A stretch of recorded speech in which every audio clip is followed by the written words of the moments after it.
What's up, guys? Today we're diving into one of hip-hop's most shocking revelations. Faith Evans, the First Lady of Bad Boy Records and widow of the legendary Notorious B.I.G, has finally broken her silence about something that's been haunting the music world for decades. At 51 years old, Faith recently made statements that confirm what many have suspected but few have dared to say out loud about Biggie's unsolved murder. This isn't just another celebrity interview moment. What Faith revealed cuts to the core of one of music's greatest unsolved mysteries and exposes truths about the music industry that many powerful people would prefer stayed buried. Her words aren't just about the past, they're about accountability, justice, and the dark underbelly of the entertainment world that continues to operate today. The story I'm about to share isn't just about Faith and Biggie. It's about a pivotal moment in hip-hop history, the dangerous intersection of music and street politics, and how the ripple effects of decisions made in the 1990s continue to impact lives today. Faith's revelations aren't just surprising, they're potentially game-changing for how we understand one of music's most notorious cold cases. Before we dive into Faith's shocking revelations about Biggie's murder, hit that subscribe button if you're into uncovering hip-hop's darkest secrets.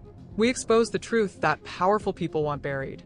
Drop your theories below, and trust me, what Faith just revealed about the LAPD changes everything we thought we knew about this case. Let's get right to the heart of what Faith Evans actually said.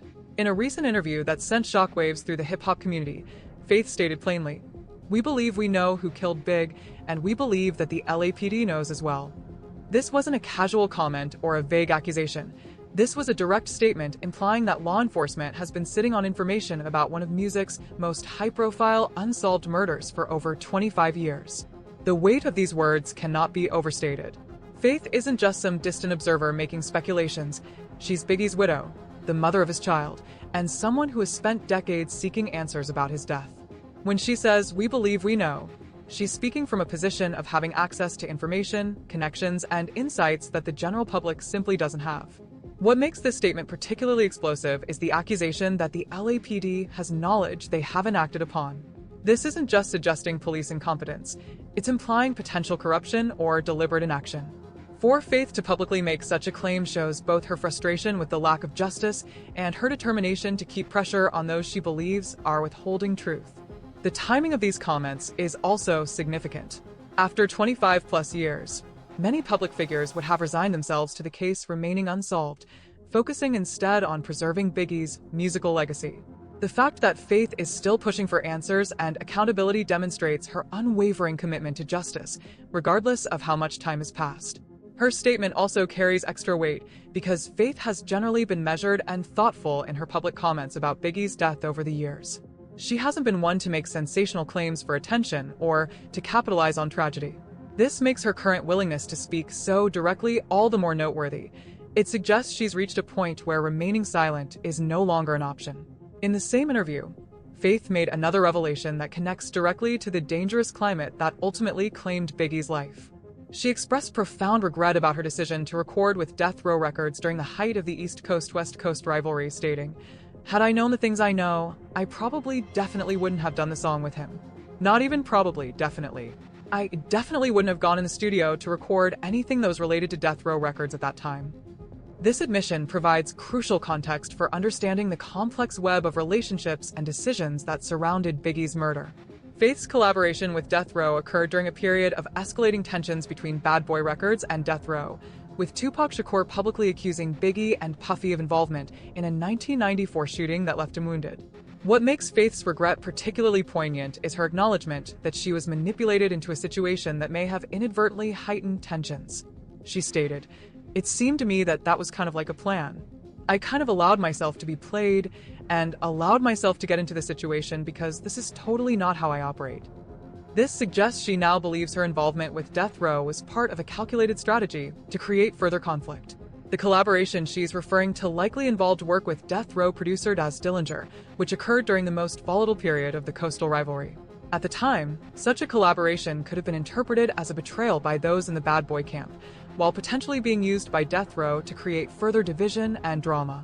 Faith's willingness to publicly acknowledge this regret demonstrates remarkable self-reflection and honesty. Rather than maintaining that she did nothing wrong or avoiding the topic entirely, she's taking responsibility for a decision she now believes was a mistake. This level of accountability is rare among public figures, particularly when discussing such sensitive and consequential matters. Faith and Biggie's relationship has been mythologized, romanticized, and dramatized in countless ways since his death. From movies like Notorious to songs, documentaries, and endless speculation, their love story has become part of hip-hop lore. However, Faith's recent comments offer a more nuanced perspective on their actual dynamic. What's particularly interesting is how Faith has maintained a balanced view of their relationship over the years. She's never denied the challenges they faced, including infidelity and separation, but she's also consistently honored the genuine love and connection they shared. This honest approach has allowed her to be a guardian of Biggie's legacy without creating a fictional perfect romance. Faith has spoken about how their relationship began with an immediate attraction. "I crushed on Faith the very first moment I met her," Biggie once said, and Faith has confirmed this mutual initial connection. However, she's also been candid about how quickly they moved from meeting to marriage, a decision that created both beautiful moments and inevitable complications given their youth and the chaotic world of 90s hip-hop. Their relationship was further complicated by the realities of sudden fame. Biggie's rapid rise from Brooklyn drug dealer to rap superstar created pressures and temptations that would challenge any marriage. Faith has acknowledged these difficulties without bitterness, recognizing that their circumstances were extraordinary and that both made mistakes along the way. What makes Faith's perspective particularly valuable is her refusal to be defined solely as Biggie's widow. While honoring their relationship and his legacy, she's established her own identity as an artist, mother, and businesswoman.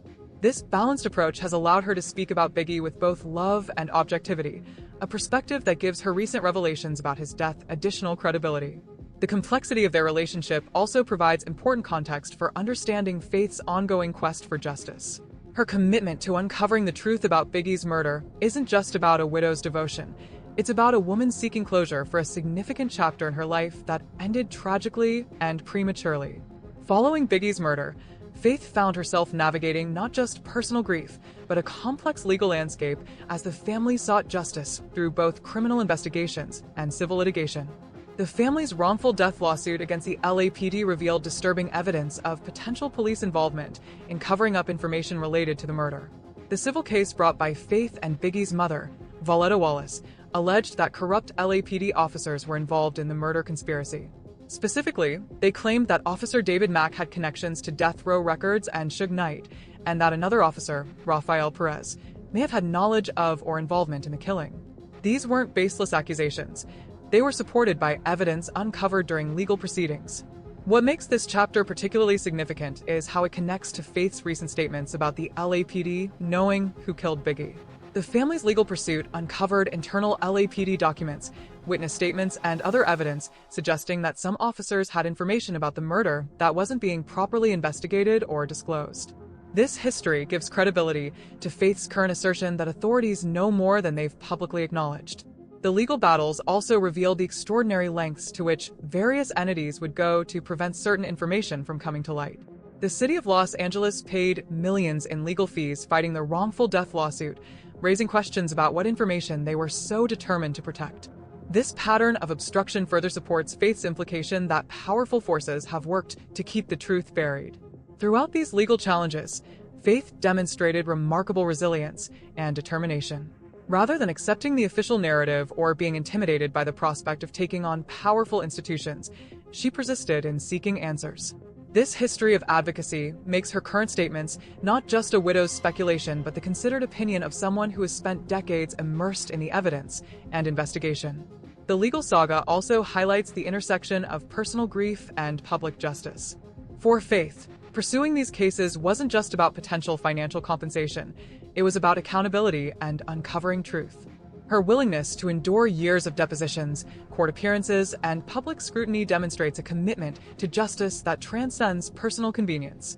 Faith's revelations about Biggie's murder and her regrets about the death row connection point to something larger than just one tragic event. They expose the dangerous reality of the music industry, particularly in 1990s hip-hop. Her comments highlight how commercial interests, ego, and street politics created a volatile environment where artists became pawns in games they didn't fully understand. What's particularly disturbing about this aspect of Faith's story is how young artists were often manipulated by more experienced industry figures with their own agendas. Faith was just in her early 20s during these events, as were many of the artists caught up in the coastal rivalry. Their youth and inexperience made them vulnerable to manipulation by older executives, managers, and street figures who stood to profit from conflict and controversy. The East Coast-West Coast rivalry that ultimately claimed both Tupac and Biggie's lives wasn't just about regional pride or musical differences. It was actively fueled by media coverage, record sales strategies, and marketing approaches that benefited from escalating tensions. Faith's admission that she was played in the death row situation reflects this larger pattern of industry figures exploiting artists for commercial gain, regardless of potential consequences. This exploitation extended beyond just creating drama for publicity. There were real connections between the music industry and street elements during this era, with record labels sometimes employing individuals with gang affiliations for security or other roles. These connections created dangerous overlaps between entertainment business disputes and street conflicts with potentially deadly consequences. What makes Faith's perspective particularly valuable is that she witnessed this dark side of the industry from multiple angles, as an artist herself, as Biggie's wife, and as someone who interacted with figures from both coastal scenes.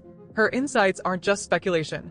They're informed by direct experience with the complex and often troubling dynamics that defined that era of hip-hop.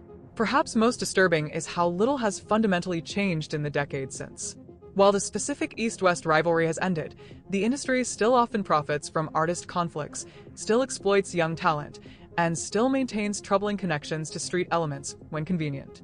Faith's revelations aren't just about the past. They're a warning about ongoing patterns that continue to put artists at risk.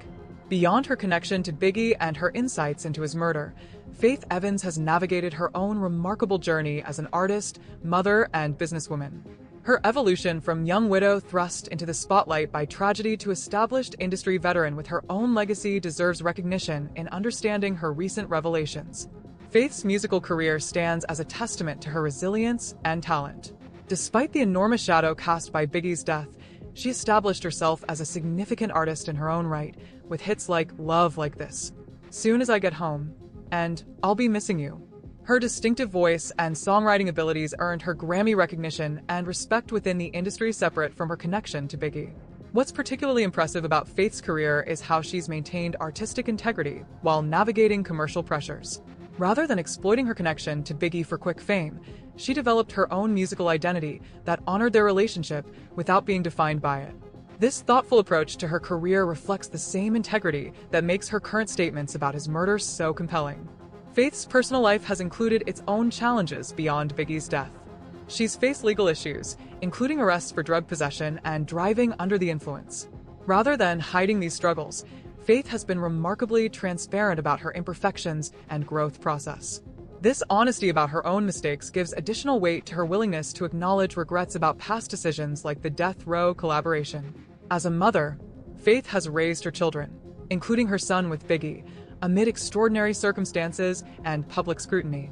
Her commitment to providing them with stability and guidance while managing her career and the complex legacy of their father demonstrates a strength of character that extends far beyond her public persona. In recent years, Faith has expanded her business ventures beyond music, including writing books and exploring television and film opportunities. This evolution reflects her understanding of how to build sustainable career longevity in an industry known for discarding talent once their moment of peak commercial viability is past. One of Faith's most significant roles has been as a guardian and protector of Biggie's legacy. Her recent statements about his murder and her past regrets should be understood in this context, as part of her ongoing commitment to ensuring his story is told truthfully and his contributions are properly recognized. What makes Faith's approach to legacy protection particularly noteworthy is her balance between celebration and honesty. She hasn't created a sanitized version of Biggie that ignores his complexities or contradictions. Instead, she's advocated for an authentic representation that acknowledges both his extraordinary talent and his human flaws. This nuanced approach gives her statements about his murder additional credibility. She's not someone who deals in simplistic narratives. Faith has been strategic about which projects representing Biggie she supports and how his image and music are used commercially. This hasn't always been easy, as it has sometimes put her at odds with other stakeholders, including his mother Voletta Wallace and former associates like Sean Puffy Combs. Her willingness to take principled stands, even when inconvenient or potentially costly, demonstrates her commitment to integrity over expediency. The commercial exploitation of deceased artists is a troubling reality in the music industry, with estates and labels often prioritizing profit over respectful representation. Faith has navigated these waters carefully, supporting projects that honor Biggie's artistic contributions while resisting those that seem exploitative or inauthentic. This discernment reflects a deep understanding of the difference between preserving legacy and exploiting tragedy. Faith's role in keeping Biggie's case in the public consciousness has been particularly important. By continuing to speak about the unsolved murder and pushing for accountability, she's prevented powerful interests from simply waiting out public interest until the case fades from memory. Her persistence has kept pressure on authorities and ensured that Biggie is remembered not just as a talented artist who died young, but as a victim of a crime that demands justice. Her recent statements should be understood as a continuation of this legacy protection work. By publicly stating that she believes authorities know who killed Biggie, she's refusing to allow the case to be quietly forgotten or dismissed as an unsolvable mystery. This isn't just about the past. It's about ongoing accountability and the principle that no one should be above justice, regardless of how much time has passed. Faith Evans' revelations about Biggie's murder and her own regrets connect to something much larger than just one tragic event in hip-hop history. They highlight fundamental issues about power, justice, and accountability that remain relevant decades later and extend far beyond the music industry. Her statement that "we believe we know who killed Big, and we believe that the LAPD knows as well," raises profound questions about law enforcement integrity and selective justice. If authorities have indeed had information about Biggie's killers but failed to act, it suggests a troubling reality where certain crimes go unpunished based on who the victims and perpetrators are, or which powerful interests might be affected by the truth coming to light. This selective application of justice isn't unique to Biggie's case. Throughout American history, there are countless examples of crimes being inadequately investigated or prosecuted when the victims come from marginalized communities or when the truth might implicate powerful institutions. Faith's continued push for accountability represents resistance against this broader pattern of injustice. Her regrets about being played in the death row situation also speak to larger issues of how young artists, particularly young Black artists, are often manipulated by industry systems not designed with their best interests in mind.